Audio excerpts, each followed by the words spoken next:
దేవుడు మనుషులను భూమి మీదకు తయారు చేసి ఆయన ఆశిస్తున్న సంగతి ఏంటంటే ఆయన ఇచ్చిన దేహాలను దేవుని పని నిమిత్తం, దేవుని కార్యక్రమం నిమిత్తం వాడాలని, ప్రతి అవయవం ఆయన నిమిత్తమే మీరు ఉపయోగించాలని దేవుని ప్రణాళిక కలిగి ఉన్నాడు. ఆయన ఎంతగా మన కోసం ఆలోచన చేస్తున్నాడంటే ఆయన మాట్లాడే ప్రతి మాట మీరు వినాలని, ఈ లోక సంబంధమైన మాటల విషయంలో మీరు చెవి ఎక్కకూడదని, ఆయన ఏ ఉపదేశాన్ని మీకోసం సిద్ధపరిచాడో ఆ ఉపదేశం నిమిత్తం మీరు చెవి ఎక్కాలని, ఇద్దరు కూర్చుని దేవుని వాక్యాన్ని ఏం మాట్లాడుకుంటారో ఆ మాటలు వినడానికి ఆయన చెవిని కూడా మన మధ్య పెడుతున్నాడని మనం గమనించాలి. ప్రియమైన వాళ్ళారా, మొట్టమొదట చెవిగలవాడు అయితే వినాలి అని దేవుడు మాట్లాడుతున్నాడంటే, చెవిగలవాడుగా ఎవరైతే ఉన్నారో వాళ్ళు దేవుని వాక్యాన్ని ఖచ్చితంగా వినాలి. అలా వినకపోతే వాళ్ళని దేవుడు ఏమంటున్నాడంటే చెవిటి వారు అంటున్నాడు. దేవుడు వాక్యాన్ని చదవకపోతే వారిని దేవుడు అంటున్నాడు. దేవుడు ఏమంటున్నాడంటే గురుటివారు అంటున్నాడు. దేవుని వాక్యము నిమిత్తం నడవలేని వారు ఎవరైనా ఉన్నారంటే, కదలలేని వారు ఎవరైనా ఉన్నారంటే వాళ్ళని గురుటివారు అంటున్నాడు. నా బోధకుడు తప్ప, నా భక్తుడు తప్ప, నా సేవకుడు తప్ప, నేను ఎవరిని నమ్ముకుని నీతి సువార్తను వారి చేతికి అప్పగించానో వారు తప్ప ఎవరు గుడ్డివారు, ఎవరు చెవిటివారు అని దేవుడు వాపోతున్నాడు. ప్రియమైన వాళ్ళ దేవుడు మిమ్మల్ని నమ్మి మీ చేతిలో నీతి సువార్తను పెట్టి ఈ సువార్తను నవ సమాజం వైపు ప్రకటన చేయండి, దాని నిమిత్తం వారు బ్రతకాలని వారికి తెలియచేయండి అని దేవుడు ఎన్నో సంగతులు గత దినాన్ని మనం జ్ఞాపకం చేసుకున్నాం. 3 తరగతులు కంప్లీట్ చేసాం, ఒక దినము కాలం ముగించింది. ఇదిగో 2వ దినానికి మనం ప్రవేశపెట్టబడ్డాం. మరొక సంగతిని దేవుడు మన కోసం సిద్ధపరుస్తున్నాడు. మనం ఏ మాట దగ్గర మనం ఈ పాఠాన్ని ముగించామో ఆ పాఠ దగ్గరికి వెళ్ళిపోదాం. యోహాను సువార్త 5వ అధ్యాయము 25వ వచనం చూద్దామా. యోహాను సువార్త 5వ అధ్యాయము 25వ వచనం. ప్రియులారా చదవండి. యోహాను సువార్త 5వ అధ్యాయము 25వ వచనం.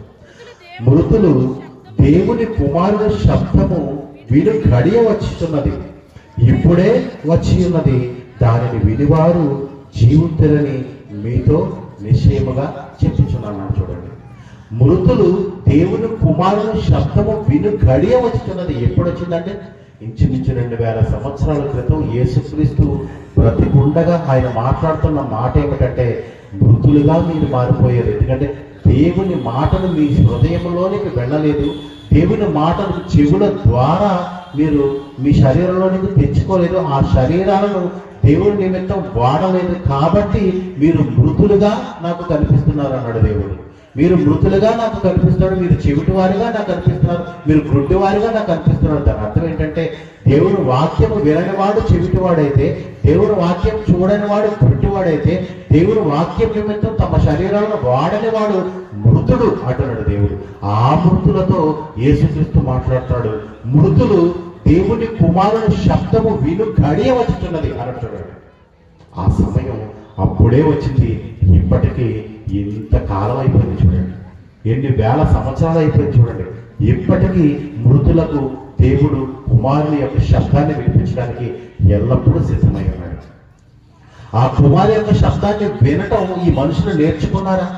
ఆ కుమారు యొక్క శబ్దాన్ని వినటం, దేవుని మాటను వినటం ఈ మనుషులకు అలవాటుగా మారిందంటే లేదు. తల్లి మాట వినటం బిడ్డకు అలవాటైంది, తండ్రి మాట వినటం బిడ్డకు అలవాటైంది, ఉపాధ్యాయుని మాట వినటం విద్యార్థికి అలవాటైంది, ఒక యజమానుల మాట వినడం కూలివానికి అలవాటైంది, ఒక ఎంప్లాయర్ వాళ్ళ మేనేజర్ మాట వినడం అలవాటైంది. ఎందుకంటే మేనేజర్ ఏం మాట్లాడినా నోరు మూసుకుని తిట్టినా, తల్లిదండ్రులు తిట్టినా పిల్లలు నోరు మూసుకుని ఉంటారు. ఎందుకంటే ఆ తల్లిదండ్రులు ఎలా మాట్లాడతారో, ఏం మాట్లాడతారో, ఎందుకు మాట్లాడతారో ఆ బిడ్డకి తెలుసు. ఆ మేనేజర్ ఏం మాట్లాడతాడో ఆ ఎంప్లాయర్కి తెలుసు. యజమానుడు ఏం మాట్లాడతాడో కూలివానికి తెలుసు. ప్రియమైన వాళ్ళారా, మనతో మాట్లాడే వాళ్ళు హావభావాలు ఎలా ఉంటాయో, మనతో మాట్లాడే వాళ్ళు ఉద్దేశాలు ఎలా ఉంటాయో, మనతో ఉద్దేశించే వాళ్ళు, మనతో సంభాషించే వాళ్ళు వారి సంభాషణ ఎటువంటి విధంగా ఉంటుందో మనకు తెలుసు. మరి దేవుడు మనతో మాట్లాడితే ఎలా ఉంటుందో మనకు తెలుసా? దేవుడు మనతో మాట్లాడితే ఆ మాటల యొక్క సారాన్ని, ఆ మాటల యొక్క భావాన్ని గమనించుకోవడం మనకేమన్నా తెలుసా? తెలియకపోతే నేర్చుకోవాలి. తెలియకపోతే నేర్చుకోవాలి. దేవుడు అదే అంటాడు, వినకపోతే వినాలి. చెవి గలవాడు అయితే వినాలి. నీవు దేవుడు ఇచ్చిన చెవులను సంపాదించుకున్న దానివైతే ఖచ్చితంగా వినాలి. అలా వినకపోతే నువ్వు చెవిటివాడు సుమా, నువ్వు చెవిటివాడు సుమా. అలా చూడకపోతే, దేవుని వాక్యాన్ని చూడకపోతే, లోకాన్ని ఏదో పిచ్చి పిచ్చిగా చూస్తే అది నీవు గుడ్డివాడు సుమా. దేవుని పని నిమిత్తం ఈ దేహాన్ని వాడకపోతే, దేవుని నమ్మిన దేవుని పని నిమిత్తం నీకు ఇచ్చిన జీవితాన్ని వాడకపోతే నువ్వు మృతుడవు సుమా. నీవు మృతుడవు అయితే మృతుల లోకానికి వెళ్ళిపోతావు, నిత్య నరకానికి వెళ్ళిపోతావు. జాగ్రత్త. దేవుని మాటను వింటే, దేవుని కుమారి యొక్క శబ్దాన్ని వింటే మీరు జీవిస్తారన్నాడు. మీరు ఖచ్చితంగా జీవిస్తారని నేను నిశ్చయముగా చెబుతున్నాను. మరి దేవుని వాక్యాన్ని వినటం మనకు అలవాటైందా? అలవాటుగా నేర్చుకున్నామా? అలా నేర్చుకోకపోతే మనం నేర్చుకోవాలి. చరిత్రలో భక్తులు అలాగే నేర్చుకున్నారు. దేవుని మాటను వినటం వాళ్ళకి చేత కాదు. దేవుని మాట వింటే ఎలా ఉంటుందో, దేవుని స్వరం వింటే ఎలా ఉంటుందో, దేవుని శబ్దం వింటే ఎలా ఉంటుందో వాళ్ళకి తెలియదు. కానీ ఒకనొక దినాన్న దేవుని శబ్దాన్ని వాళ్ళు విన్నారు. విన్న తర్వాత వాళ్ళు ఎలాంటి ఉద్దేశాలలో ఉన్నారో, విన్న తర్వాత వాళ్ళ జీవితాన్ని ఎలా మార్చుకున్నారో ఆ సందర్భాలను చూసుకుంటూ ఈ పాఠంలోనికి ముందుకు వెళ్దాం. ప్రియమైన వాళ్ళారా, సమూయేలు రాసిన మొదటి గ్రంథంలోనికి వెళ్దాం. సమూయేలు రాసిన మొదటి గ్రంథంలోనికి వెళ్దాం. సమూయేలు గారితో దేవుడు మాట్లాడుతున్నప్పుడు సమూయేలు గారు ఏం చేస్తున్నాడు అన్నది మనం చూద్దాం. ప్రియమైన వాళ్ళారా, సమూయేలు మొదటి గ్రంథం 3వ అధ్యాయం ప్రారంభ వచనం నుంచి నెమ్మదిగా చదువుదామా. సమూయేలు మొదటి గ్రంథం 3వ అధ్యాయము ప్రారంభ వచనం నుంచి. బాలుడైన సమూయేలు ఏలీ ఎదుట యెహోవాకు పరిచర్య చేయుచుండెను. ఆ దినములలో యెహోవా వాక్కు ప్రత్యక్షమగుట అరుదు, ప్రత్యక్షము తరచుగా తటస్థించుటలేదు అంటున్నాడు. చూడండి, దేవుని మాట వినబడే ఆ సమయం వచ్చింది. ఆ దేవుని మాట వినబడే ఆ సమయం కూడా ఆ దినములలో ప్రత్యక్షంగా రావడం చాలా అరుదు అంటున్నాడు. చూడండి, దేవుడు ఒక్కసారి పలుకుతాడు, 2 సార్లు పలుకుతాడు, అంతే. తన కుమారుడు దేవుని మాటను వినాలని అనుకుంటే ఒకసారి పలుకుతాడు, 2వసారి పలుకుతాడు, అంతే. ఆ కాలంలో ఏం జరుగుతుందంటే దేవుని మాట ప్రత్యక్షం అవటం అరుదుగా జరుగుతుంది. ప్రత్యక్షించడం చాలా కొద్దిగా అప్పుడప్పుడు జరుగుతుంది. కంటిన్యూగా ఆయన మాట్లాడటం లేదు. రోజు మాట్లాడుతున్నది. ఏదైనా తోటలో ఆదాము అవ్వ దగ్గరికి వచ్చి ప్రతి సల్లపొద్దున వచ్చి, ప్రతి సాయంత్రం వచ్చి తన కుమారుడితో మాట్లాడినట్టుగా మాట్లాడటం లేదు. యేసుక్రీస్తుతో మాట్లాడినట్టుగా మాట్లాడటం లేదు. యోహాను గారితో మాట్లాడినట్టుగా రోజు మాట్లాడటం లేదు. అప్పుడప్పుడు అవసరమైనప్పుడు వారు చేస్తున్న నీతి కార్యాలను బట్టి, అనీతి కార్యాలను బట్టి, వారు చేస్తున్న దుష్కార్యాలను బట్టి దేవుడు కోపగిస్తున్నాడు. దేవుడు మాట్లాడాలని అనుకోవటం లేదు, కానీ మాట్లాడవలసిన సమయం వచ్చినప్పుడు ఆయన మాట్లాడడానికి సిద్ధపడుతున్నాడు. ఆ సమయం వచ్చింది. చూడండి 2వ వచనం. ఆ కాలమందు ఏలీ కన్నులు మంద దృష్టి గలవైనందున అతడు చూడలేక తన స్థలమందు పండుకొని ఇండుగాను, దీపము ఆరిపోక మునుపు సమూయేలు దేవుని మందసమున్న యెహోవా మందిరంలో పండుకొని ఇండుగాను యెహోవా సమూయేలును పిలిచెను అన్నాడు. ఏం జరిగిందంటే ఇద్దరు పడుకోవడానికి సిద్ధపడ్డారు. దేవుని మందిర సేవ చేయడానికి సమూయేలు అక్కడ అర్పింపబడ్డాడు ఆమె తల్లి హన్నా ద్వారా. సమూయేలు తన చిన్న బిడ్డగా ఉన్నప్పుడే దేవునికి అర్పించేసింది. ఇక దేవుని సేవే నా బ్రతుకు, దేవుని నిమిత్తమే నా ఉద్దేశం. తన శరీరాన్ని అంతే అరగ తీసుకుంటూ సమూయేలు ఎంతో కష్టపడుతున్నాడు. తన గురువు గారు ఏలీ గారు పడుకున్నారు. ఏలీ గారు పడుకున్న తర్వాత మిగతా కార్యక్రమాలన్నీ మందసమున్న సేవ అంతా కంప్లీట్ చేసుకుని సమూయేలు గారు కూడా పడుకున్నారు. ఇప్పుడు సమూయేలుతో దేవుడు మాట్లాడుతున్నాడు. సమూయేలుతో దేవుడు మాట్లాడుతున్నాడు. సమూయేలు దేవుడు మాట వినాలని ఆశపడుతున్నాడు. చూడండి ఏం జరుగుతుందో. 3వ వచనమా 4వ వచనం. యెహోవా సమూయేలును పిలిచెను. అతడు చిత్తమండి నేనున్నానని చెప్పి ఏలీ దగ్గరకు పోయి, నీవు నన్ను పిలిచిదివి కదా, నేను వచ్చి ఉన్నాను అన్నాడు. చూడండి ఎక్కడికి వెళ్ళాడండి? పిలిచింది ఎవరండి? సమూయేలుని. సమూయేలుని పిలిచింది దేవుడు. దేవుడు సమూయేలుతో మాట్లాడాలనుకుంటున్నాడు. కానీ సమూయేలు ఎక్కడికి వెళ్తున్నాడు? అండి మాట్లాడాలి లేదు. సమూయేలు ఏలీ దగ్గరికి వెళ్తున్నాడు. ఎందుకంటే సమూయేలుకి ఏలీ కూర్చున్న మాట తెలుసు, సమూయేలుకి ఏలీ వాయిస్ తెలుసు, సమూయేలుకి ఏలీ మాట తెలుసు. దేవుని మాట తెలుసా? తెలీదు. దేవుని మాట తెలియదు కాబట్టి దేవుని దగ్గరికి వెళ్ళటం లేదు సమూయేలు. మీకు దేవుని మాట తెలుసుంటే దేవుని దగ్గరికి వస్తారు. మీకు మీ తల్లిదండ్రుల మాట తెలుసు కాబట్టి తల్లిదండ్రుల దగ్గరికి వెళ్తున్నారు. మీకు లోకపు సమాజం యొక్క మాటలు తెలుసు కాబట్టి లోకపు సమాజానికి పరుగులు తీస్తున్నారు. లోకపు ఊరట మీకు తెలుసు కాబట్టి, లోకపు కప్పు మీకు తెలుసు కాబట్టి ఆ లోకపు కప్పులకు మీరు వెళ్ళిపోతున్నారు. దేవునితో మాట్లాడితే, దేవుడే మీతో మాట్లాడితే ఎలా ఉంటుందో మీకు తెలియదు. మీరు నేర్చుకోవాలి. ఇదిగో సమూయేలుగా నేర్చుకుంటున్నారు. ఇక్కడ సమూయేలుగా నేర్చు, దేవుడు మాట్లాడితే ఎలా ఉంటుందో, దేవుడు మాట వింటే ఎలా ఉంటుందో సమూయేలుగా నేర్చుకుంటున్నారు. చూడండి అక్కడ ఏం జరుగుతుందో. సమూయేలు గారికి అర్థమైన మాట, సమూయేలు గారికి తెలిసిన మాట, సమూయేలు గారు తరచూ విన్న మాట ఏంటంటే ఏలీ గారి మాట పెట్టాడు. నన్ను ఈ టైంలో పిలిచిందంటే ఎవరు పిలుస్తారు? నిద్రపోయిన తర్వాత ఏ మంచినీళ్ళు తాగడానికో, ఏదైనా ఆకలి వేసిందేమో, ఏదైనా అవసరం తీర్చాలేమో, ఏదైనా వాష్రూమ్ తీసుకెళ్లాలేమో, ఏలీ గారు నేను సహాయం చేయాలని తినగా ఏలీ గారి దగ్గర పెట్టుకుని చేతులు నిలబడి చేతులు కట్టుకుని, అయ్యా మీరు నన్ను పిలిచారు కదా, ఇదిగో నేను వచ్చి ఉన్నాను అంటున్నాడు. చూడండి అప్పుడు ఏలీ గారు ఏం చెప్తాను చూడండి. ఎన్నో వచనం? 6వ వచనం చదువుదామా. యెహోవా మరలా 5వ వచనం, ఏలీ దగ్గర పోయి నీవు నన్ను పిలిచితే కదా నేను వచ్చినానెను, అందుకు నేను పిలవలేదు, పోయి పండుకొమ్మని చెప్పగా అతడు పోయి పండుకోనాడు. నేను పిలవలేదు నాన్న, నువ్వు వెళ్ళి పడుకో అన్నాడు. అయిపోయింది. 6వ వచనం. ఇప్పుడు సమూయేలు మరలా యెహోవా మరలా సమూయేలును పిలువగా సమూయేలు లేచి ఏలీ యొద్దకు పోయి, చిత్తము నీవు నన్ను పిలిచితివి గనుక వచ్చితినెను. అయితే అతడు, నా కుమారుడా నీవు నన్ను పిలవలేదు, నేను నిన్ను పిలవలేదు, పోయి పండుకోమని 2వసారి కూడా చెప్పాడు. 3వసారి దేవుడు మరలా మాట్లాడుతున్నాడు. సమూయేలు అప్పటికి యెహోవాను ఎరుగకుండెను అంటున్నాడు. చూడండి అర్థమైందంటే అక్కడికే వచ్చాం మనం. సమూయేలు యెహోవాను ఎరుగకుండెను కాబట్టి యెహోవా దగ్గర నిలబడలేదు. ఎవరి దగ్గర నిలబడతాడు? ఏలీ దగ్గర నిలబడతాడు. పోయి సమూయేలు యెహోవా మాట తెలియదు కాబట్టి, యెహోవా మాట ఆయనకి వినికిడిలో రాలేదు కాబట్టి, ఆ మాట ఆయనకు కొత్త కాబట్టి ఆ కొత్త వ్యక్తి దగ్గరికి, అనగా కొత్తగా ఉంటున్న ఆ స్వరం దగ్గరికి సమూయేలు చేరలేదు. ఏలీ దగ్గరికి వెళ్ళిపోయాడు. ఏలీ దగ్గరికి వెళ్ళి మరలా అడుగుతున్నాడు, మీరు నన్ను పిలిచారు కదా, ఇదిగో వచ్చారు అంటున్నాడు. ఆయన నేను పిలవలేదు, నువ్వు వెళ్ళి పడుకో అంటున్నాడు. ఇప్పుడు మరలా 3వసారి యెహోవా 3వ మారు సమూయేలును పిలువగా అతడు లేచి ఏలీ దగ్గరకు పోయి, చిత్తము నీవు నన్ను పిలిచితివే, ఇదిగో వచ్చితిననగా ఏలీ యెహోవా ఆ బాలుని పిలిచెనని గ్రహించాడు. ఎవరికి అర్థమైందండి ఇప్పుడు ఈ మాట? ఎవరికర్థం? ఏలీకి అర్థమైంది. సమూయేలుకి ఏమైనా అర్థమైందా? అర్థం కాలేదండి సమూయేలుకి. ఎందుకంటే సమూయేలుకి ఆ మాట తెలియదు. దేవుని మాట యొక్క రుచి మనకు తెలియాలి. దేవుని మాట యొక్క రుచి ఎంత బాగుంటుందో ముందు మనకు తెలియాలి. మనకి తెలిస్తే ఆ మాటల యొక్క సారం, దానిలోని ఆనందం మనకు అర్థమవుతుంది. దేవుని మాటను చెప్పాలంటే మొట్టమొదటి దేవుని మాటను వినాలి.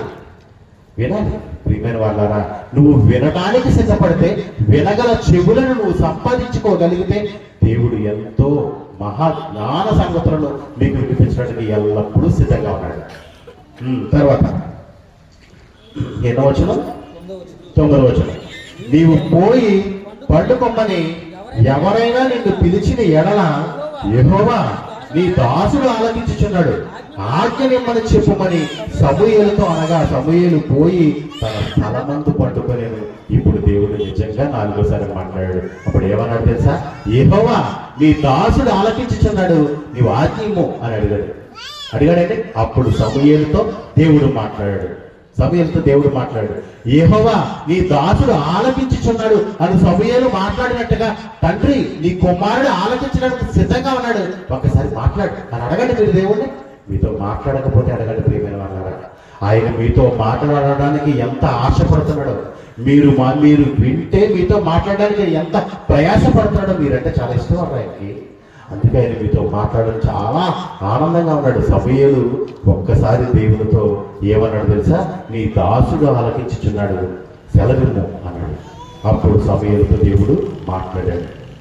అలా మాట్లాడిన దాంట్లో మరొక సందర్భాన్ని మనం చూద్దాం. లూకా సువార్త 1వ అధ్యాయంలోకి వెళ్దాం. యేసుక్రీస్తు తల్లి అయిన మరియతో మాట్లాడుతున్నప్పుడు ఆ మరియ ఏమని ఆలోచన చేస్తుందో ఆ మాటను చూసొద్దాం. మరలా లూకా సువార్త 1వ అధ్యాయము 13వ వచనం. లూకా సువార్త 1వ అధ్యాయము 13వ వచనం. ఎందుకంటే దేవుని మాట మనకు తెలియలేనప్పుడు ఒక్కొక్కసారి మనం భయపడతాం. దేవుని మాట మనకు కొత్తగా వినపడుతున్నప్పుడు ఒక్కొక్కసారి మనం కంగారు పడతాం. కొత్త వాళ్ళు వచ్చి పిల్లల ముందు మాట్లాడాలంటే పిల్లలు భయపడతారు కదండి. అలా మనం భయపడతాం. ఇది తెలియని మాటలు కదా, తెలియని వాయిస్ కదా, తెలియని వినికిడి కదా. చూడండి 1వ అధ్యాయము 13 కాదు 28వ వచనం చూద్దాం. 28. ఆ దూత లోపలికి వచ్చి ఆమెను చూసి, దయాప్రాప్తురాల, నీకు శుభము, ప్రభు నీకు తోడై ఉన్నాడని చెప్పాను. ఆమె ఆ మాటకు బహుగా తొందరపడి ఈ శుభవచనం ఏమిటో అని ఆలోచించుకుంటుండగా ఆమె భయమేసింది. ఏంటి మాట? ఇప్పటి వరకు నేను ఇలాంటి మాట వినలేదే. ప్రవక్తలు ఎవరో వినే మాటది, దేవదూతలు వినే మాటది. దేవదూతలు మాట్లాడే మాటల్లో ప్రవక్తలు, నీతిమంతులు ఎవరెవరో మాట్లాడే మాటలు వాళ్ళు వింటారు, నేను విన్నాను కదా, నాకు తెలియదు కదా అని ఆమె కంగారు పడిపోతుంది. నువ్వు కంగారు పడకు, నీకు శుభవచనం చెబుతున్నావు, నీకు కంగారు పడకు అని చెప్పేసి, భయపడకు దయాప్రాప్తురాలా, నీవు భయపడకు అని మరియతో దేవదూత మాట్లాడుతుంది. చూడండి, గబ్రియల్ అనే దేవదూత మాట్లాడుతుంది. అవును కదా ప్రియమైన వాళ్ళు. మరో మాట, అపొస్తలుల కార్యములు 9వ అధ్యాయం చూద్దాం. అపొస్తలుల కార్యములు 9వ అధ్యాయం. దేవుని మాటలు మాట్లాడుతున్నప్పుడు మనం ఎలా ఆలోచన చేస్తామో, క్రొత్తగా మన చెవిలో పడుతున్నప్పుడు మన హృదయాలు ఎలా ఉప్పొంగిపోతాయో, మన హృదయాలు ఎలా భయపడతాయో ఆ మాటలు చూద్దాం ప్రియమైన వాళ్ళారా. అపొస్తలుల కార్యములు 9వ అధ్యాయము 3వ వచనం చూద్దామా. 3వ వచనం. ఇది ఎవరి గురించి సందర్భం? అపొస్తలుడైన పౌలు సౌలుగా ఉన్నప్పుడు ఒక ప్రాంతానికి వెళ్ళి ఈ ప్రజలందరినీ నాశనం చేసుకుని వచ్చేద్దాం అని బయలుదేరుతున్నప్పుడు సౌలుతో పౌలుగా మార్చడానికి యేసుక్రీస్తే మాట్లాడుతున్న ఒక మంచి సందర్భం చూద్దాం. అతడు ప్రయాణం చేయించు దమస్కు దగ్గరకు వచ్చినప్పుడు అకస్మాత్తుగా ఆకాశం నుంచి ఒక వెలుగు అతని చుట్టూ ప్రకాశించెను. అప్పుడు అతడు నేల మీద పడి, సౌలా సౌలా, నీవేళ నన్ను హింసించుచున్నావు అని తనతో ఒక స్వరము పలుకుట వినన్నాడు. చూడండి, అప్పటి వరకు ఆ స్వరాన్ని సౌలు వినలేదు, అనగా పౌలు వినలేదు. అప్పటి వరకు ఆ స్వరం యొక్క మాటను అతను చెవిలో పడలేదు కాబట్టి సౌలు ఏమంటున్నాడంటే, సౌలుతో యేసుక్రీస్తు ఏమని మాట్లాడుతుంటే, సౌలా సౌలా, నీవు నన్ను ఎందుకు హింసించుచున్నావు అని అడుగుతున్నాడు.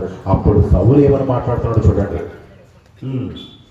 ప్రభువా, నీవెవడవని అతడు అడుగగా ఆయన, నీవు హింసించుచున్న యేసును అన్నాడు. చూడండి, అప్పటి వరకు యేసుక్రీస్తు మాట పౌలుకు తెలియదు, సౌలుకు తెలియదు. ప్రభువా, నీవెవడు? ఈ స్వరం ఏంటి? ఈ మాట ఏంటి? ఎక్కడి నుంచి వచ్చింది? ఎందుకు నాతో మాట్లాడడానికి సిద్ధపడుతున్నావు? ఏమి కోరుకుంటున్నావు? ఆయన అన్ని జనులకు నిన్నొక నీతిమంతుడిగా, అన్ని జనులకు నిన్నొక ప్రవక్తగా నేను నిలబెట్టాలనుకుంటున్నాను. ఒక అపోస్తులుడు, ఒక శిష్యుడిగా నేను నిలబెట్టాలనుకున్న, అపోస్తులతో సమానముగా అన్ని జనులకు సువార్త ప్రకటించే ఒక కార్యక్రమాన్ని నీకు ఇవ్వాలనుకుంటున్నాను. నీ చెవులను జాగ్రత్తగా పెట్టుకుని విను. ఈ స్వరం ఏమంటనుకుంటున్నావు? ఈ మాట ఏమనుకుంటున్నావు? ఈ శబ్దం ఏంటనుకుంటున్నావు? ఈ శబ్దం వెనక ఏమున్నదనుకుంటున్నావు? నీవు ఆలోచించాలి. ఎందుకంటే నేను నీతో మాట్లాడాలనుకుంటున్నాను. వినగల చెవులను నీవు సంపాదించుకోవాలనుకున్నాను. వినగల చెవులను నీవు సంపాదించుకుని దేవుని వాక్యము వినే ఒక మనిషిగా, ఒక ప్రవక్తగా, ఒక నీతిమంతుడిగా నువ్వు నిలబడాలని నేను ఆశపడుతున్నాను. దేవుని మాటలు నీ చెవిలో పడిన తర్వాత, చెవిలో పడిన మాట హృదయాంతరంలోనికి వెళ్ళి నోటి ద్వారా ఆ సువార్త ప్రకటన జరగాలి. అది నీవే చెయ్యాలి. ఇదిగో నీవు హింసించుచున్న యేసు, నేను నీకు సేవ చేస్తున్నావు అని అనుకుంటూ నువ్వు తప్పుడు మార్గంలోకి వెళ్ళిపోతున్నావు. పౌలు, నీకు తెలియని సంగతి నేను చెబుతున్నాను. ఇదిగో నీవు హింసించుచున్న యేసుక్రీస్తుని నేనే అంటున్నాడు. చూడండి, అది నీతిమంతులు కాబట్టి దేవుని స్వరాన్ని విని తట్టుకోగలిగారు. ప్రియమైన వాళ్ళ మీరు మరో సంగతి మీరు జ్ఞాపకం చేసుకోవాలి. నీతిమంతులు కాబట్టి దేవుని స్వరాన్ని విని ఇంకా బ్రతకగలిగారు.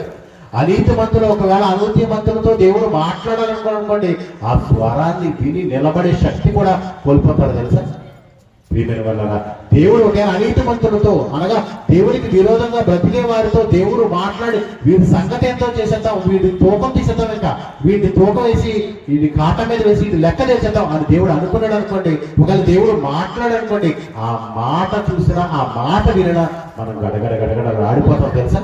దానియేలు గ్రంథం చూద్దామా? దానియేలు గ్రంథం 5వ అధ్యాయం చూద్దాం. దానియేలు గ్రంథం 5వ అధ్యాయం. దానియేలు గ్రంథము 5వ అధ్యాయం. దానియేలు గ్రంథం 5వ అధ్యాయము 5-6 వచనాలు. దానియేలు గ్రంథం 5వ అధ్యాయము 5-6 వచనాలు. ఈ సందర్భం మనకు తెలిసింది.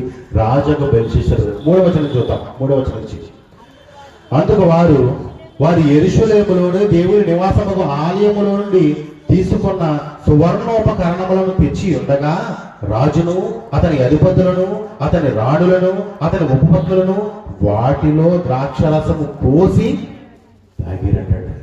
దేవుని ఉపకరణములను తీసుకొచ్చి దేవుని ఉపకరణమును మద్యం పోసుకుని ద్రాక్షారసమును పోసుకుని వాళ్ళు పోసుకుని త్రాగారట.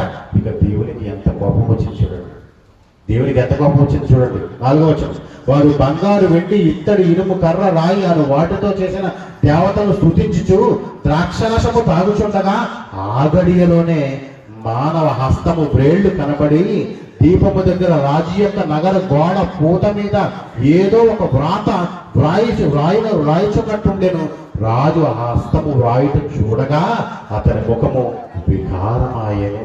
ఏంటనుకుంటున్నారు? అది దేవుని వాక్యాన్ని చూడడానికి కూడా నీకు మనసు ఉండాలి. వినగల చెవులు, చూడగల కన్నులు దేవుడు ఇవ్వాలి. మీకు దేవుని వాక్యాన్ని చూడగల కన్నులు దేవుడు ఇవ్వాలి. దేవుడు వాక్యాన్ని వినగల చెవుడు దేవుడు ఇవ్వాలి. అది దేవుడు దయచేస్తేనే నువ్వు వినగలవు. అది దేవుడు నీ మీద కృప చూపించి చూస్తేనే నువ్వు చూడగలవు దేవుని వాక్యాన్ని. ప్రియమైన వాళ్ళరా, దేవుని వాక్య విరుద్ధమైన కార్యక్రమాలు చేస్తున్న వాడితో దేవుడు మాట్లాడాలనుకున్నా, దేవుడు చూపించాలనుకున్నా ఇలా ఉంటుంది చూడండి. ఒక చేవ్రాత వచ్చింది చూడండి. ఒక చేవ్రాత వచ్చి ఒక గోడ మీద ఒక హస్తం వచ్చి ఏదో రాసింది ఒక మాట. అదే దేవుని త్రాసులో నీ లెక్క తీర్చాను, నువ్వు తేలిపోయావు. ఇదిగో చదవండి తర్వాత 6వ వచనం, అతని ముఖం వికారమాయను, అతని మనస్సులకు కలవరపడగా అతడు నడుము కీళ్లు వదిలి అతని మోకాళ్ళు గడగడ వణుకుచూ కొట్టుకొని చుండెను. రాజు గారడీ వాళ్ళను మిగతా వాళ్ళందరినీ పిలిచి దీని మర్మం ఏంటో చెప్పండి, దీని భావం ఏంటో చెప్పండి, దీని అర్థం ఏంటో చెప్పండి, నాకు అర్థం కావట్లేదు. నేను చదువుతున్నాను, ఆ చదివిన భాష ఏంటో నాకు అర్థం కావట్లేదు. ఆ చదివిన భాష యొక్క మాటలోని భావం ఏంటో, దాని అర్థం ఏంటో నాకు అర్థం కావట్లేదు.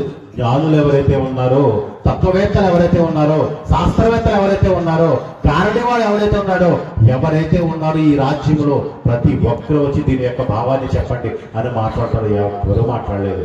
ఎవరు మాట్లాడాలి? అది ఎవరికి అర్థమవుతుంది? ఆ భాషను చదివిన వాడికే అర్థమవుతుంది. ఆ భాషను బాగా విన్నవాడికే అర్థమవుతుంది. మీరు ఎక్కువగా దేవుని వాక్యాన్ని వింటే మీకు ఎక్కువగా అర్థమవుతుంది. మీరు ఎక్కువగా దేవుని వాక్యాన్ని చదివితే అది ఎక్కువగా మీకు చదవడానికి అర్థమవుతుంది. చదవగలిగిన వాడు, వినగలిగిన చెవు కలిగిన వాడు ఒకడు ఉన్నాడు. దానియేలు వచ్చాడు, ఆయన ఆ భావాన్ని చెప్పాడు.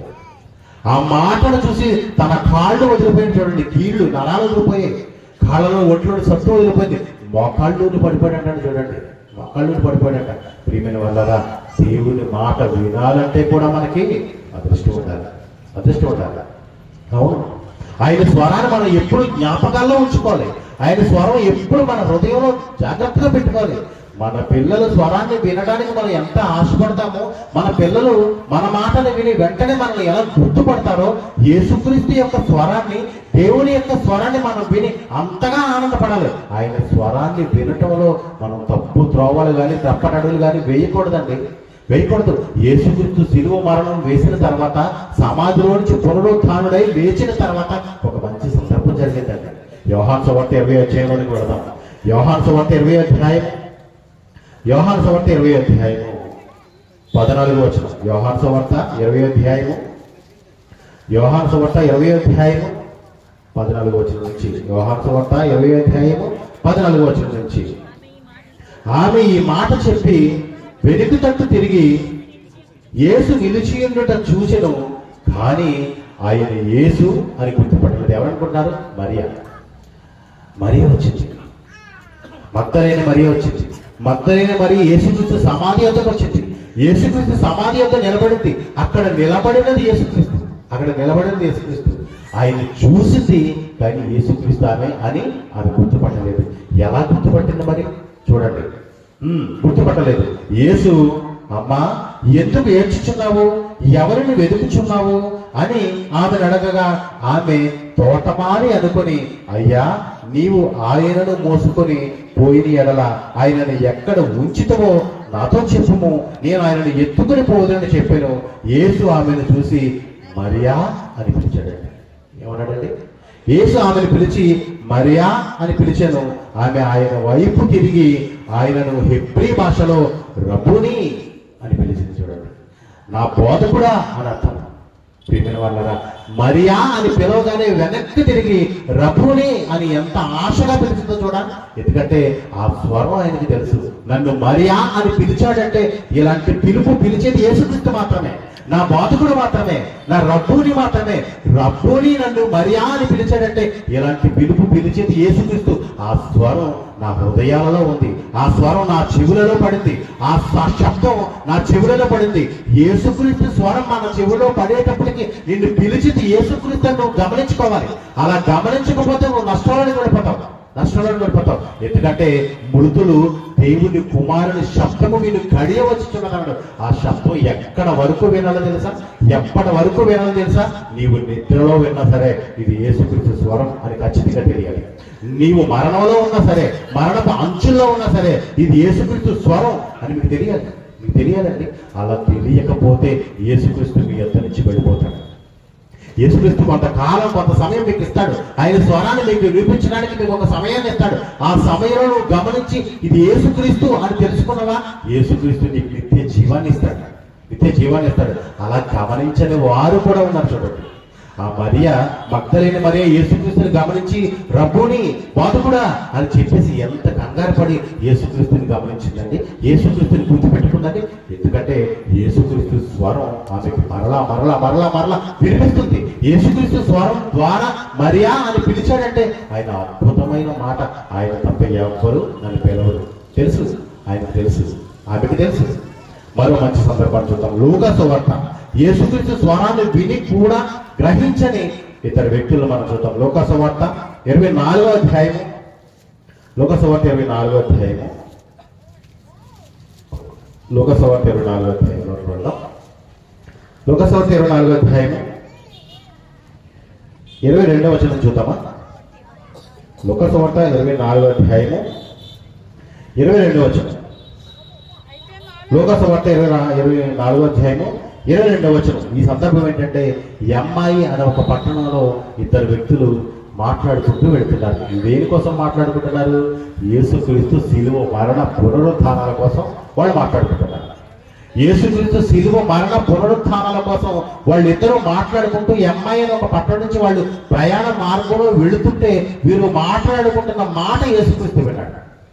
ఎందుకంటే నా కోసం మాట్లాడుకుంటున్నాడు కదా, నేను వారి మధ్యకు వెళితే నా మాటను విని ఏదైనా వీళ్ళు నన్ను జ్ఞాపకం చేసుకుంటారేమో అని యేసుక్రీస్తు వారి మధ్యకు వచ్చాడు. ఇది సందర్భం. ఇప్పుడు చదువు 22వ వచనం. అయితే మాలో కొందరు స్త్రీలు తెల్లవారగానే సమాధి వద్దకు వెళ్ళి ఆయన దేహమును కానక వచ్చి కొందరు దేవదూతలు తమకు కనబడి ఆయన బ్రతుకుతున్నాడని చెప్పారని మాతో చెప్పి మాకు విస్మయం కలుగు చేశారన్నాడు. చూడండి, యేసుక్రీస్తు లేచాడు. యేసుక్రీస్తు లేచిన యేసుక్రీస్తుని మీరు సమాధులు ఎందుకు వెతుకుతారు? మీరు మృతులలో క్రీస్తుని ఎందుకు వెతుకుతారు? సజీవంగా ఉన్నాడు కాబట్టి సజీవులలో క్రీస్తుని వెతకండి అని దేవదూతలు వారికి చెప్పారు. తర్వాత మాతో కూడా ఉన్న వారిలో కొందరు సమాధి వద్దకు వెళ్ళి ఆ స్త్రీలు చెప్పినట్టు కనుగొనిరి, కానీ ఆయనను చూడలేదని ఆయనతో చెప్పిరి. అందుకు ఆయన, అవివేకులారా, ప్రవక్తలు చెప్పిన మాటలన్నిటినీ నమ్మని మందమతులారా, క్రీస్తు ఎలాగో శ్రమపడి తమ మహిమలో ప్రవేశించడం అగత్యము కాదా అని వారితో చెప్పి మోషేయు సమస్త ప్రవక్తలను మొదలుకొని లేఖనములన్నిటిలో తను గూర్చిన ప్రవచనములను భావము వారికి తెలిపను. ఇంతలో వారు వెళ్ళుచున్న గ్రామము దగ్గరకు వచ్చినప్పుడు ఆయన ఇంకా కొంత దూరము వెళ్ళినట్లు అగ్గుపడగా అన్నట్టు. చూడండి, వారికి చెబుతున్నాడు, మందమతులారా, మీకు తెలీదా యేసుక్రీస్తు శ్రమపడి మృతులలోంచి లేస్తాడన్న సంగతి మీకు తెలీదా? ఆయన లేఖనముల ప్రకారం చనిపోయి లేఖనముల ప్రకారం పునరుత్థానుడు అవుతాడని, ఆ లేఖనముల ప్రకారం మనలో పునరుత్థానుడు చేస్తాడని నీతిమంతులు ప్రవక్తలు ఎందరో తెలియజేస్తున్న ఈ మాటల భావ యొక్క సారాన్ని క్రీస్తు వారిద్దరికీ తెలియజేస్తున్నాడు. అయినా సరే వారికి అర్థం కాలేదండి.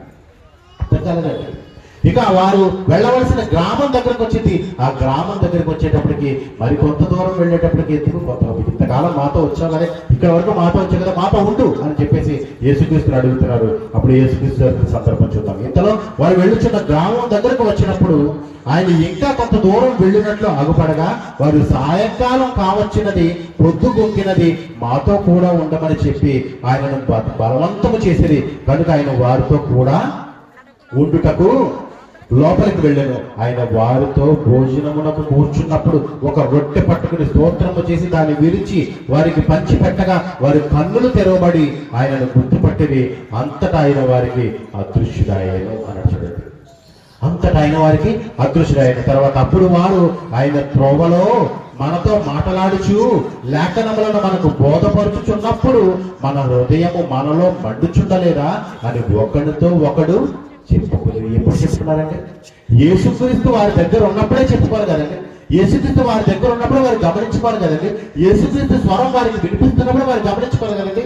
వారు ఎప్పుడైతే గమనించుకోలేదో యేసుక్రీస్తే వారి కన్నులు తెరిచాడే కదా.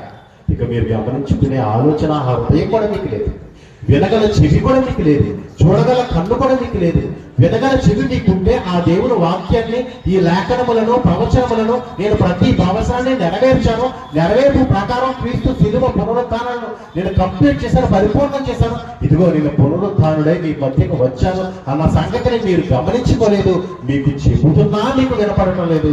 వినగల చెవులు మీ మధ్య లేవు, వినగల చెవులు మీకు లేవు అని వారిద్దరి మధ్య నుంచి అయినా వెళ్ళిపోయాడు. చూడండి, వెళ్ళిపోయిన తర్వాత అర్థమైంది, అయ్యో అవును ఆయన మనతో మాట్లాడుతున్నప్పుడు, లేఖనములను, ప్రవచనములను మనకి తెలియచేస్తున్నప్పుడు మన హృదయం మన లోపల మండలేదా? అవును మండింది, కానీ మనకు అర్థం కాలేదు. వీళ్ళకి అర్థమైనప్పుడు యేసుక్రీస్తు వారి ఎదురు నుంచి వెళ్ళిపోయాడు. చూడండి, అర్థం కాకముందే, యేసుక్రీస్తుని ఎదురు నుంచి వెళ్ళిపోకముందే నువ్వు క్రీస్తుని గురించిన స్వరాన్ని గమనించాలి. క్రీస్తు గురించి స్వరాన్ని గమనించాలి. క్రీస్తు యొక్క శబ్దాన్ని నువ్వు గమనించకపోతే చాలా నష్టపోతాం. ప్రియమైన వాళ్ళారా, నీవు చనిపోయిన తర్వాత కూడా క్రీస్తు స్వరాన్ని వినే ఒక సందర్భం వస్తుంది. ఆ సందర్భంలో కూడా నువ్వు గమనించుకోవాలి. ఆ సందర్భంలో కూడా ఆ శబ్దాన్ని వినాలి. ఆ శబ్దాన్ని వినాలంటే ఇప్పుడు బ్రతికుండగా క్రీస్తు స్వరం ఏముంటుందో, క్రీస్తు శబ్దం ఎలా ఉంటుందో, దేవుని కుమారుని యొక్క శబ్దాన్ని విని మనం మృతుల నుంచి లేస్తామని చెప్పిన సంగతి, ఆ శబ్దం ఏ పాటిదై ఉంటుందో, ఎలాంటిదై ఉంటుందో, అది క్రీస్తు నీవు బ్రతికుండగా క్రీస్తును వెంబడిస్తే, యేసుక్రీస్తును నువ్వు కొనసాగిస్తే, యేసుక్రీస్తుతో నీ భక్తుని, నీ విశ్వాసతను నువ్వు ముందుకు తీసుకుని వెళుతూ ఉంటే యేసుక్రీస్తు స్వరం ఎలా ఉంటుందో, యేసుక్రీస్తు బ్రతికుండగా ఎలాంటి స్వరాన్ని మనకు వినిపిస్తాడో, ఎలాంటి శబ్దాన్ని మనకు వినిపిస్తాడో, మనం చనిపోయిన తర్వాత నీతిమంతులం అయితే ఒకవేళ పునరుత్థానులుగా మనం వెళ్ళాలని దేవుడు నిర్ణయిస్తే ఆ పునరుత్థానపు శబ్దం ఎలా ఉంటుందో యేసుక్రీస్తు మనకి తెలియచేస్తాడు. ఆ తెలియచేసిన స్వరాన్ని మన హృదయాల్లో ఎప్పటికీ భద్రపరచుకోవాలి. మన శరీరమును దాటి, మన శరీరము లోపల ఉన్న ఆత్మకు కూడా ఆ స్వరాన్ని నువ్వు అలవాటు చేయాలి. మీకు అర్థమైందా? మన శరీరము దాటి లోపల ఉంటున్న ఆత్మకు కూడా క్రీస్తు యొక్క శబ్దాన్ని నువ్వు అలవాటు చేయాలి. ఇక క్రీస్తు యొక్క శబ్దాన్ని, క్రీస్తు యొక్క స్వరాన్ని, యేసుక్రీస్తు యొక్క మాటను, దేవుని వాక్యాన్ని ఎంత ఖచ్చితంగా వినాలి చూడండి. మీరు ఎంత జ్ఞాపకం ఉంచుకొని చూడండి. దేవుడు మిమ్మల్ని జ్ఞాపకం చేసుకుంటాడు సరే, కానీ నువ్వు దేవుని వాక్యాన్ని జ్ఞాపకం చేసుకోవాలి కదా. అది నీ జ్ఞాపకాల్లో ఉండాలి కదా. క్రీస్తు స్వరం నీ జ్ఞాపకాల్లో, నీ చెవులలో వినగల చెవులు నువ్వు సంపాదించుకుని ఉంటే, ఆ వినగల చెవులు శరీరానికి సంబంధించినవి కాదు. వినగల చెవులు అంటే ఆత్మకు సంబంధించిన చెవి. ఆత్మకు సంబంధించిన చెవి నీకుంటే ఆ చెవిలో దేవుని స్వరం ఎప్పటికీ వినికిడి కలిగినదిగా, స్వరాన్ని కలిగినదిగా అది వింటూనే ఉంటుంది, అది ఉంటూనే ఉంటుంది. అలా వింటే నువ్వు లేస్తావు. ఒక మంచి సందర్భం చూపిస్తాను. యోహాను సువార్త 21వ అధ్యాయం. యోహాను సువార్త క్షమించండి 11వ అధ్యాయం. యోహాను సువార్త 11వ అధ్యాయము. యోహాను సువార్త 11వ అధ్యాయము. యోహాను సువార్త 11వ అధ్యాయము 42వ వచనం చూద్దామా? 41వ వచనం చూద్దాం. యోహాను సువార్త క్షమించండి 40 నుంచి చూద్దాం. యోహాను సువార్త 11వ అధ్యాయము 40వ వచనం నుంచి. అందుకు యేసు, నీవు నమ్మిన ఎడల దేవుని మహిమను చూతువని నేను మీతో చెప్పలేదా అని ఆమెతో, అని ఎవరితో? మరియా మార్తల యొక్క సహోదరుడు లాజరు చనిపోయాడు. లాజరు చనిపోయి అప్పటికి 4 దినములు అయిపోయింది. 4 దినముల తర్వాత యేసుక్రీస్తు మరియా మార్తల దగ్గరికి వచ్చాడు. ఇప్పుడు దేవుని మహిమను నువ్వు చూడాలనుకుంటున్నావా? దేవుని స్వరాన్ని విన్న నీ సహోదరుడు యొక్క మహిమను నువ్వు చూడాలనుకుంటున్నావా? 41 చదవండి. అంతటి వారు ఆ రాయి 40 వచనం. అంతటి వారు ఆ రాయి తీసివేసిరి. యేసు కన్నులు పైకెత్తి, తండ్రి నీవు నా మనవి విని నందున నీకు కృతజ్ఞతాస్తుతులు చెల్లించుచున్నాను. ఇంకా యేసుక్రీస్తు మనవి దేవునికి చెప్పలేదు, కానీ యేసుక్రీస్తు దేవుడితో ఏమంటున్నాడు తెలుసా? తండ్రి నీవు నా మనవి విని నందున అంటున్నాడు. చూడండి, నేను నీకు కృతజ్ఞుడిని. అంటే యేసుక్రీస్తు ఆలోచన, దేవుని ఆలోచన ఒకటే. ప్రత్యేకంగా నేను నీకు విన్నవించుకోవాల్సిన అవసరం లేదు. ప్రత్యేకంగా నేను ఈ కార్యక్రమాన్ని చేస్తున్నాను తండ్రి అని దేవుడికి చెప్పవలసిన అవసరం లేదు. అయితే నేను ఈ మాట ఎందుకు పలుకుతున్నానంటే, ఈ మనుషులందరూ నన్ను నమ్మాలి. నేను దేవుని కుమారుడనని, దేవుని కుమారుడు ద్వారా ఈ భూమి మీదకు వచ్చి దేవుని కార్యక్రమాలు చేస్తున్నానని ఈ మనుషులు నమ్ము నిమిత్తం నేను ఈ మాట మాట్లాడుతున్నాను. ఇదిగో చూడండి 42వ వచనం. నీవు ఎల్లప్పుడూ నా మనవి వినుచున్నావని నేను ఎరుగుదును, కానీ నీవు నన్ను పంపితవని చుట్టూ నిలిచిన ఈ జన సమూహము నమ్మునట్లు వారి నిమిత్తమై ఈ మాట చెప్పితేనే నేను. అందుకు ఆయన అలాగూ చెప్పి, లాజరు బయటకి రా అన్నాడు. చూడండి ఏమన్నాడండి? లాజరు బయటికి రా, కమౌట్ అన్నాడు. చూడండి ఏమన్నాడంటే, దేవుని స్వరం వినబడిందండి. లాజరుకి ఎక్కడ వినబడిందో తెలుసా? చనిపోయిన 4 దినముల తర్వాత లాజరు బయటికి రా అనగానే మృత వస్త్రములతో, చుట్టబెట్టిన మృతమైన వస్త్రములతో బయటకు వచ్చేసాడండి. ఆయన ఎలా వచ్చేసాడంటే బయటికి? ఎందుకంటే దేవుని స్వరం లాజరుకి బాగా అలవాటు. ఆయన స్వరాన్ని అలవాటు చేసుకున్నాడు, క్రీస్తు యొక్క శబ్దాన్ని అలవాటు చేసుకున్నాడు. మృతులు దేవుని కుమారుడు యొక్క శబ్దాన్ని వీడు గడియ వచ్చుతున్నదంటే ఒక ఎగ్జాంపుల్ చూపించాడండి. ఆయన ఒక ఉదాహరణ చూపించాడు. ఒక కాలానికి యేసుక్రీస్తు ఇశ్రాయేలు కాలంలో, ఆనాటి యేసుక్రీస్తు మొదటి శతాబ్దంలో లాజరు బయటికి రా అని పిలవగానే లాజరు మృత వస్త్రములతో బయటకు వచ్చేసాడండి. అసలు ఆ సందర్భాన్ని చూసిన వాళ్ళు ఏమైపోయి ఉంటారండి? అసలు చాలా మంది కళ్ళు పడిపోయి ఉంటారు, చాలా మంది పారిపోయి ఉంటారు అక్కడి నుంచి. అవును కదండి? ఎందుకంటే సమాధిలో నుంచి మంచి బయటకు వచ్చేయడం ఏంటి? యేసుక్రీస్తు స్వరాన్ని విని సమాధిలో నుంచి మృత వస్త్రములతో బయటకు వచ్చేయడం ఏంటి? అలాంటి స్వరం కలిగిన వారుగా, అలాంటి చెవులను కలిగిన వారుగా, వినగల చెవులను కలిగిన వారుగా మనం ఉండాలి. నీవు చెవులు గలవాడితే, వినగల చెవులు గలవాడమైతే వినాలి. అది నీవు చనిపోయిన తర్వాత కూడా నువ్వు వినగలిగేంతగా నువ్వు సాధన చేయాలి. నువ్వు ఎంతగా సాధన చేయాలంటే, నీ దేహాన్ని దాటి నీ లోపల ఉంటున్న ఆత్మకు కూడా క్రీస్తు యొక్క స్వరాన్ని, క్రీస్తు యొక్క శబ్దాన్ని, క్రీస్తు యొక్క మాటలను అలవాటు చేయగలగాలి. 2వ రాకడలో క్రీస్తు పునరుద్ధానము దినము జరిగిపోయిన తర్వాత, నీ లెక్కకు వచ్చిన తర్వాత, నీ లైన్లోకి నువ్వు వచ్చిన తర్వాత, నీ తరములో దేవుని నిన్ను పిలవాలనుకుంటే లాజరు బయటికి రా అని పిలిచాడంటే, వీరబాబు బయటికి రా అని పిలుస్తాడు. నీకు వినపడాలి. సంసోను బయటికి రా అంటే నీకు వినపడాలి. అవును, ప్రసాద్ బయటికి రా అంటే నీకు వినపడాలి. రాంబాబు బయటికి రా అంటే వినపడాలి. నాగరాజు బయటికి రా అంటే వినపడాలి. ఒక సహోదరి భవాని నువ్వు బయటికి రా అంటే వినపడాలి నీకు.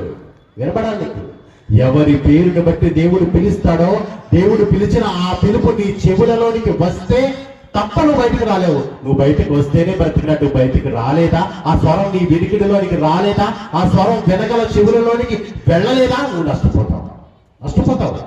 అది భయంకరమైన నష్టం, నిత్య నరకాగ్నికి సంబంధించిన నష్టం. అలాంటి నష్టంలో నీకు పోకుండా ఉండాలంటే ఇప్పుడే క్రీస్తు యొక్క స్వరాన్ని వినగలిగేదిగా నువ్వు ఉండాలి. యేసుక్రీస్తు ఏమంటున్నాడు తెలుసా? యోహాను సువార్త 10వ అధ్యాయం, ఇది యోహాను సువార్త 10వ అధ్యాయం 22వ వచనం. యోహాను సువార్త 10వ అధ్యాయము 22వ వచనం. ఆలయ ప్రతిష్ఠిత పండుగ యెరూషలేములో జరుగుచుండెను. అది శీతకాలము. అప్పుడు యేసు దేవాలయంలో సొలొమోను మంటపమున తిరుగుచుండగా యూదులు ఆయన చుట్టూ పోగా, ఎంతకాలం మమ్మను సందేహపెట్టెదవు? నీవు క్రీస్తు అయితే మాతో స్పష్టంగా చెప్పమని.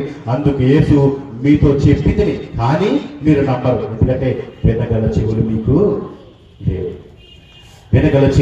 లేవు. చెవిగలవాడవైతే నువ్వు వినాలి. నీవు చెవిగలవాడుగా, చెవిగల దానువుగా నువ్వు లేకపోయావు కాబట్టి వినగల చెవులు మీకు లేవు. నేను మీకు ఎప్పుడో చెప్పాను, నేనే క్రీస్తునని, నేనే ఆ క్రీస్తుని. మీరు ఎదురు చూస్తున్న క్రీస్తు ఎవరైతే ఉన్నారో ఆ క్రీస్తు ద్వారా మేము పునరుద్ధానులు అవుతామని, ఆ క్రీస్తు మమ్మల్ని రక్షిస్తాడని ప్రవక్తల ద్వారా తెలియజేసిన ప్రతి మాటకు సాక్ష్యము నేనే. ఆ మాటకు నిజస్వరూపము నేనే. నిజస్వరూపంగా నిలబడి నీ ముందు మాట్లాడుతున్నా, నన్ను గురించి నేను ప్రత్యక్షత పరుచుకుంటున్నా. మీకు అర్థం కావడం లేదంటే వినగల చెవులు మీకు లేవు. అయితే వినగల చెవులు కలిగిన వారు కొందరు ఉన్నారు. అదిగో చెబుతున్నాడు చూడండి, 2వ వచనం. అందుకు యేసు, నేను మీతో చెప్పితిని, కానీ మీరు నమ్మరు. నేను నా తండ్రి నామమందు చేయుచున్న క్రియలు నన్ను గూర్చి సాక్ష్యం ఇచ్చుచున్నవి.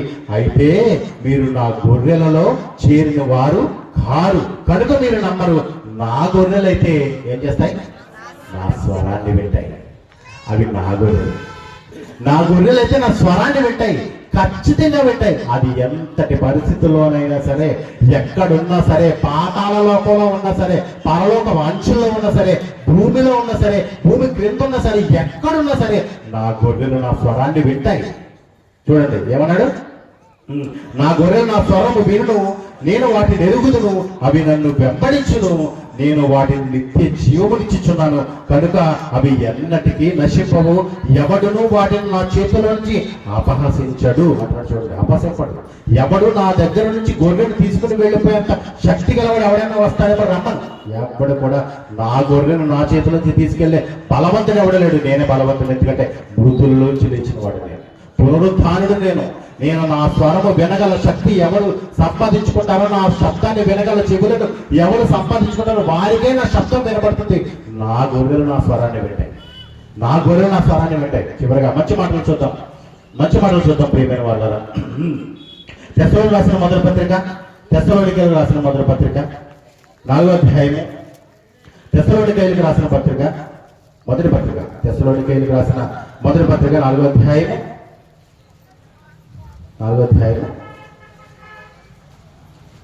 13వ వచనం. తెస్సలోనికీయులకు రాసిన మొదటి పత్రిక 4వ అధ్యాయము 13వ వచనం.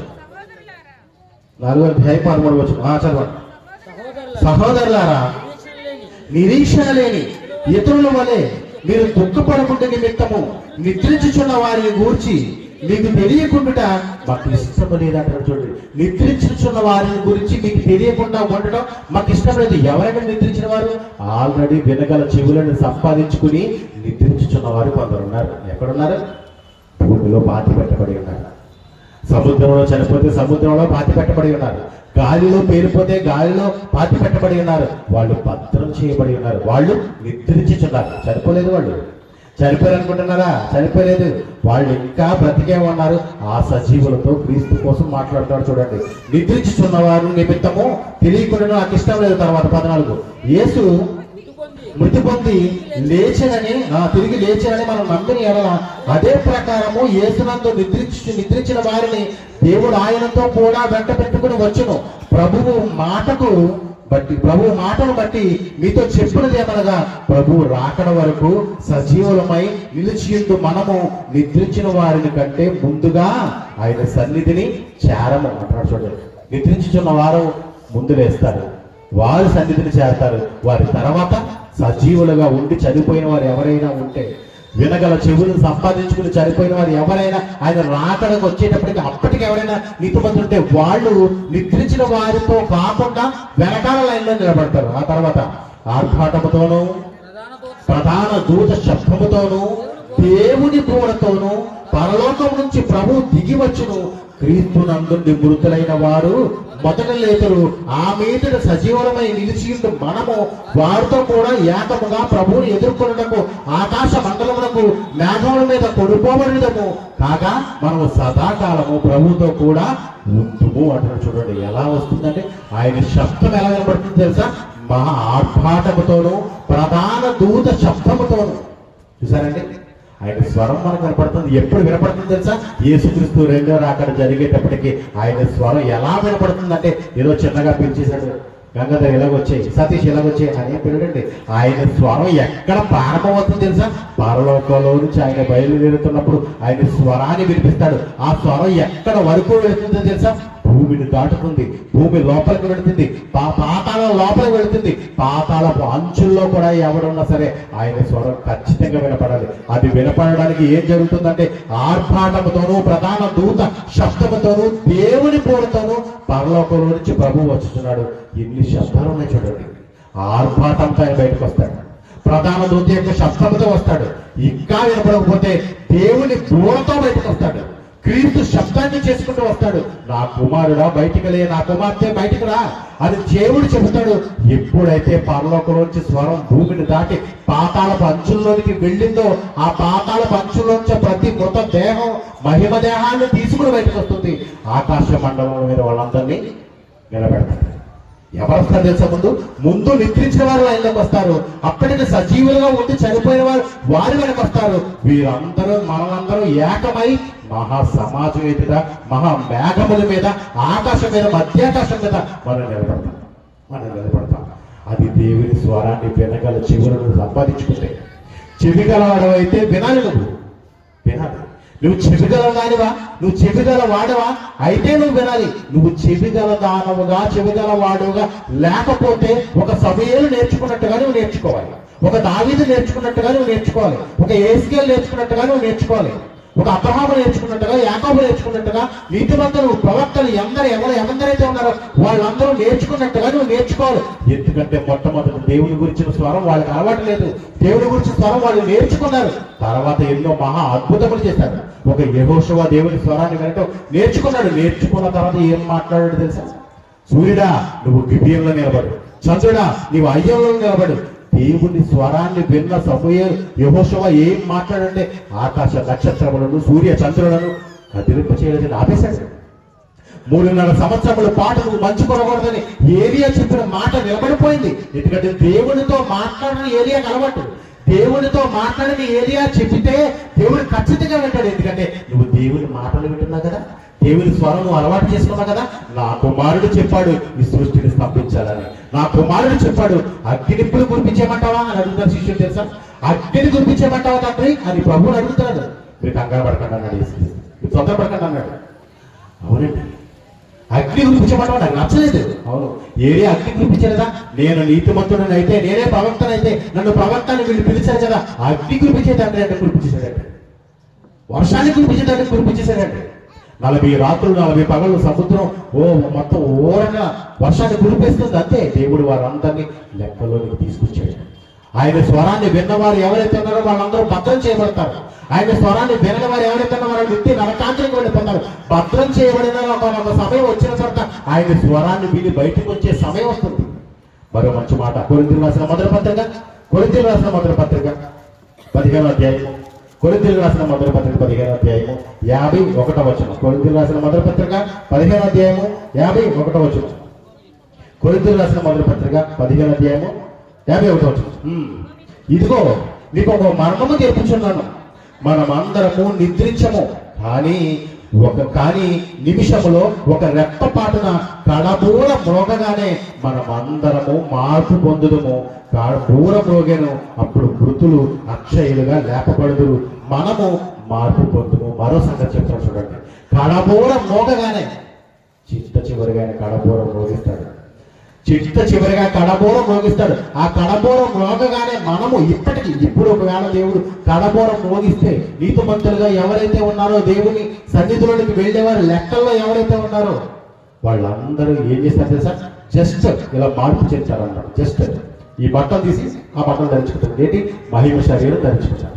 ఈ శరీరాన్ని విడిచిపెడతారు జస్ట్ అనమాట. అంటే ఇక్కడి నుంచి అలా పక్కకి వెళ్ళగానే ఈ దేశం నుంచి ఆ దేశం వెళ్ళిన బార్డర్ ఉంటుంది కదండి, పాకిస్తాన్ ఇండియన్ బార్డర్ ఉంటుంది కదా. ఇప్పుడు పాకిస్తాన్ లో నిలబడి ఇలా ఇండియాకి తిరిగాడు అనుకోండి, అది ఇండియా. జస్ట్ అలా పాకిస్తాన్ తిరిగాడు అనుకోండి, అది పాకిస్తాన్. ప్రియమైన వాళ్ళరా, ఈ భూమిని విడిచి జస్ట్ అలా పర్లోకంగా వెళ్ళిపోతాం అంతే. ఎందుకు? ఇప్పుడు జరిగితే ఓకే, ఆ కడబోర ఇప్పుడు మ్రోగితే, ఆయన కడబోరను మ్రోగించాడంటే జస్ట్ మార్పు చెందుతాం. మనము మృతులు లేస్తారు, అప్పటికే చనిపోయిన మృతులు ఎవరైతే ఉన్నారో వాళ్ళు లేస్తారు. మనమైతే మార్పు చెందుతాం. చదవండి. కడబోరం మోర మోగెను, అప్పుడు మృతులు అక్షయులుగా లేపబడదురు, మనము మార్పు పొందుదుము. క్షయమైన ఈ శరీరం అక్షయతను ధరించుకొనవలసి ఉన్నది, మర్త్యమైన ఈ శరీరము అమర్త్యతను ధరించుకొనవలసి ఉన్నది. ఈ క్షయమైనది అక్షయతను ధరించుకొనినప్పుడు, ఈ మర్త్యమైనది అమర్త్యతను ధరించుకొనినప్పుడు విజయమందు మరణం మృంగివేయబడెను అని వ్రాయబడిన వాక్యము నెరవేరెను. చూడండి, వెనకాల చెవులను మీరు సంపాదించుకోవడం ఎంత ముఖ్యమైనదో చూడండి. వినగల చెవులను మీరు సంపాదించకపోతే ఎంత నష్టపోతారో చూడండి. ప్రియమైన వాళ్ళ లోకంలో ఎన్నో చెడు మాటలు మనం వినిపించవచ్చు. మనల్ని పాడు చేసే సహోదరులు మనకు ఉండొచ్చు, మనల్ని పాడు చేసే యవ్వనస్తులు వయసు మనకు వచ్చి ఉండొచ్చు. యవ్వనస్తుడు ఒకడు వచ్చి యవ్వనస్తురాన్ని పాడు చేయడానికి ఎన్నో చెడు మాటలు మీరు మాట్లాడి ఉండొచ్చు. మనల్ని పాడు చేసే మన కొలిసి మనల్ని చెడు మాటలు మాట్లాడి ఉండొచ్చు. దేవుని వాక్యాన్ని తిప్పి దేవుని వాక్యాన్ని మార్చేవారు మనకు చెడు మాటలు వినిపించేవారు సమాజంలో బయలుదేరి ఉండొచ్చు. ప్రతి విషయంలో మీరు జాగ్రత్తగా వినాలి. మీరు ప్రతి విషయాన్ని చాలా జాగ్రత్తగా గమనించుకోవాలి. ఏ మాటను వింటున్నారో, ఏ మాటను మీరు వినాలో, ఏ మాటను మీరు జ్ఞాపకాల్లో ఉంచుతారో, ఏ శబ్దాన్ని మన హృదయాల్లో భద్రపరచుకోవాలో, ఏ శబ్దాన్ని మన హృదయాంతరంలోనికి వెళ్ళి ఆత్మకు కూడా అలవాటు చేయాలో మీరు గమనించుకోవాలి. ప్రియమైన వాళ్ళ చివరిగా ఒక మాట మీకు చూపిస్తాను. యెషయా గ్రంథం 28వ అధ్యాయం, యెషయా గ్రంథం 28వ అధ్యాయము 14వ వచనం. యెషయా గ్రంథం 28వ అధ్యాయము 14వ వచనం. మీరు ఎంత చెప్పినా దేవుని స్వరాన్ని మీరు అలవాటు చేసుకోలేదా? అయితే దేవుడు మీతో మాట్లాడతాడు. చూడండి 14వ వచనం. యెషయా గ్రంథం 14వ వచనం. కాబట్టి యెరూషలేములో ఉన్న ఈ జనులను ఏడు అపహాసకులారా యెహోవా వాక్యము వినండి. యెహోవా వాక్యాన్ని వినండి. ఫైనల్గా యెహోవా వాక్యాన్ని వినండి. చివరిగా మేము మరణముతో నిబంధన చేసుకుంటే పాతాళముతో ఏకమైపోతుంది. ఏంటండి ఇశ్రాయేలు ఏం మాట్లాడుతున్నారో తెలుసా? మేము మరణముతో నిబంధన చేసుకున్నాం, జీవముతో కాదు. నిత్య మరణముతో నిత్య నరకాలతో నిబంధన చేసుకున్నాం, నిత్య జీవంతో నిబంధన చేసుకోలేదు. అదిగో చెప్తాను చూడండి. మేము మరణముతో నిబంధన చేసుకుంటే పాతాళముతో ఏకమైపోతుంది. ఉపద్రవం ప్రవాహం వలె వడిగా దాటినప్పుడు అది మా యొద్దకు రాదు. అబద్ధములను మాకు ఆశ్రయముగా చేసుకుంటే మాయ క్రింద మేము దాగి ఉన్నాము. దేని కిందండి? క్రీస్తు కింద దాగి ఉన్నారా? క్రీస్తు భద్రపరిచిన చోట మీరైనా దాగి ఉన్నారా? దేవుని చోట మీరైనా దాగి ఉన్నారా? పరిశుద్ధాత్ముని కింద మీరైనా దాగి ఉన్నారా? మాయ క్రింద మేము దాగిన వాళ్ళే చెప్పిస్తున్నారు. మరణముతో మేము నిబంధన చేసుకున్నాం, పాతాళముతో మేము ఏకమైపోయాం, మృతులతో మేము ఏకమైపోయాము. వినగల చెవి కలిగిన మృతులతో మేము ఏకమవడానికి మేము సిద్ధపడటం లేదు. పాతాళముతో మేము ఏకమైపోయాం. మాకు ఈ మాటలు అవసరం లేదు.